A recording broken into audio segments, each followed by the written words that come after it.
LIC of India presents Union Budget 2025, co-presented by Sensodyne, co-powered by SBI, the banker to every India and LIC Housing Finance Limited. Associate sponsor ACC and Ambuja Cement. Budget ప్రవేశపెట్టే ముందు ప్రతిసారి తెలుగు రాష్ట్రాల్లో ఈసారి మనకేమిస్తారు, ఎన్ని నిధులు కేటాయిస్తారు అనే చర్చ ఖచ్చితంగా వస్తుంది. దక్షిణాదిలో కీలక రాష్ట్రాలైన ఆంధ్రప్రదేశ్, తెలంగాణకు బడ్జెట్లో ప్రత్యేక ప్రాధాన్యత దక్కుతుందా అని అంతా ఆసక్తిగా ఎదురుచూస్తున్నారు. అయితే ప్రభుత్వాలకు చాలానే ఆశలు, అంచనాలు ఉంటాయి. కానీ కేంద్రం వాటన్నింటినీ పరిగణనలోకి తీసుకుంటుందా అన్నదే ఉత్కంఠ కలిగిస్తున్న విషయం. ఈ రెండు రాష్ట్రాలు కేంద్ర ఖజానాకి పన్నుల రూపంలో భారీగా ఆదాయాన్ని అందిస్తున్నాయి. అందుకే రిటర్న్స్ కూడా అదే స్థాయిలో ఎక్స్పెక్ట్ చేస్తున్నాయి. అందుకే అంచనాలు ఇంకాస్త ఎక్కువగా ఉన్నాయి.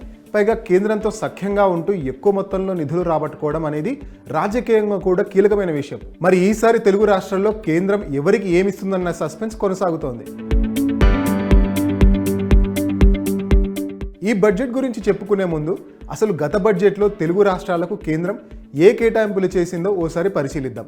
2024-25 బడ్జెట్లో ఆంధ్రప్రదేశ్కి భారీగానే నిధులు కేటాయించింది కేంద్రం. మొత్తంగా 50,475 కోట్ల రూపాయలు అందించింది. అప్పటి కేంద్ర బడ్జెట్లో దాదాపు ఇది 4%.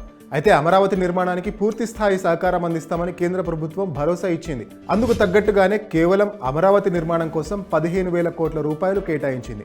ఇక ఏపీలో అత్యంత కీలకమైన పోలవరం ప్రాజెక్టు పూర్తి చేసేందుకు కట్టుబడి ఉన్నామని బడ్జెట్ ప్రవేశపెట్టే సమయంలో ఆర్థిక మంత్రి నిర్మలా సీతారామన్ స్పష్టం చేశారు. లైఫ్ లైన్ లాంటి ఈ ప్రాజెక్టుకి అన్ని విధాలుగా సహకారం అందిస్తామని వెల్లడించారు. ఇదే సమయంలో ఆంధ్రప్రదేశ్ పునర్వ్యవస్థీకరణ చట్టంలోని హామీల అమలుపైన భరోసా ఇచ్చారు.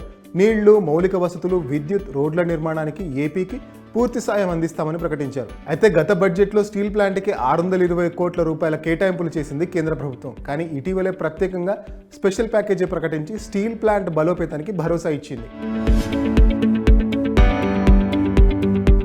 ఇక ఈసారి కూడా ఆంధ్రప్రదేశ్ బడ్జెట్పై భారీ అంచనాలు పెట్టుకుంది. అదే సమయంలో భారీగానే కేటాయింపులను కోరుకుంటోంది.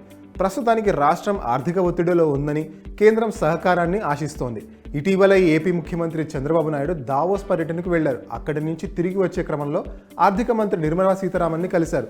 బడ్జెట్లో ఏపీకి ఏమేం కావాలో అడిగారు. పోలవరం, అమరావతికి భారీగా నిధులు కేటాయించాలని కోరినట్టు సమాచారం. వీటితో పాటు కడప, కర్నూలులోని ఓర్వకల్లో స్మార్ట్ ఇండస్ట్రియల్ సిటీల నిర్మాణానికి నిధుల కేటాయింపుపైన చర్చించినట్లు తెలుస్తోంది. కేంద్రం గత బడ్జెట్లో ప్రామిస్ చేసినట్టుగా పోలవరం ఫస్ట్ ఫేజ్ నిర్మాణాన్ని పూర్తి చేసేందుకు 12,000 కోట్ల రూపాయలు కేటాయింపులు జరిగే అవకాశం ఉంది.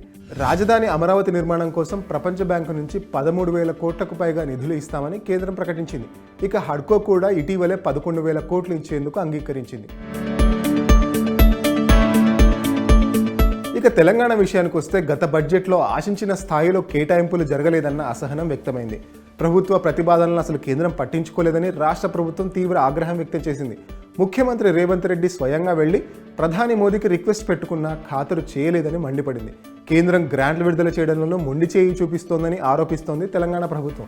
దాదాపు 14,000 కోట్ల రూపాయల గ్రాంట్లు రావాల్సి ఉండగా కేవలం 6,000 కోట్ల రూపాయలు మాత్రమే విడుదల చేశారని చెబుతోంది రాష్ట్ర ప్రభుత్వం. రాష్ట్ర ప్రాజెక్టులు, సంస్థలు, పథకాలకు గత బడ్జెట్లో పెద్దగా నిధులేమీ అందలేదు. రీజనల్ రింగ్ రోడ్, మెట్రో రైలు 2వ ఫేజ్ సహా మూసీ రివర్ అర్బన్ ఫ్రంట్ ప్రాజెక్టుకి భారీగా నిధులు ఎక్స్పెక్ట్ చేసింది తెలంగాణ ప్రభుత్వం. కానీ ఆ కేటాయింపులు ఏవి జరగలేదని ప్రకటించింది. అయితే ఈసారి బడ్జెట్పై మాత్రం భారీ అంచనాలే పెట్టుకుంది. తెలంగాణలోని కీలక ప్రాజెక్టుల కోసం సుమారుగా 1,63,000 కోట్ల రూపాయలు కేటాయింపులు కోరుకుంటోంది ప్రభుత్వం. డిప్యూటీ సీఎం భట్టి విక్రమార్కతో పాటు సీనియర్ అధికారులంతా ఇప్పటికే ఢిల్లీలోని పెద్దలతో ఇందుకు సంబంధించిన మంతనాలు జరిపారు. రాష్ట్రానికి ఏమేం కావాలో వివరించారు. RRR ప్రాజెక్టు కోసం 34,000 కోట్ల రూపాయలు కావాలని కోరుతోంది తెలంగాణ ప్రభుత్వం. దీంతో పాటు హైదరాబాద్ మెట్రో రైలు 2వ ఫేజ్ని ఎక్స్పాండ్ చేసేందుకు 24,000 కోట్ల రూపాయల మేర నిధులు అవసరమవుతాయని వెల్లడించింది. ఇప్పటికే ఇందుకు సంబంధించిన DPRలను కేంద్రానికి సబ్మిట్ చేసింది. రాష్ట్రంలో ప్రవేశపెట్టిన ఇందిరమ్మ హౌసింగ్ స్కీమ్ కోసం ప్రధానమంత్రి ఆవాస్ యోజన స్కీమ్ కింద కొన్ని నిధులు కావాలని ప్రభుత్వం కోరింది. ఇక రేవంత్ సర్కార్ అత్యంత ప్రతిష్టాత్మకంగా భావిస్తున్న మూసీ సుందరీకరణ ప్రాజెక్టు కోసం 14,000 కోట్ల రూపాయలు కావాలని రిక్వెస్ట్ పెట్టుకుంది. ఇలా ఆశల చిట్టాన్ని కేంద్రం ముందు ఉంచింది. అయితే తెలుగు రాష్ట్రాల విన్నపాలను కేంద్రం ఎంతవరకు పరిగణిస్తుంది, ఏ మేర కేటాయింపులు చేస్తుంది అన్నది వేచి చూడాలి.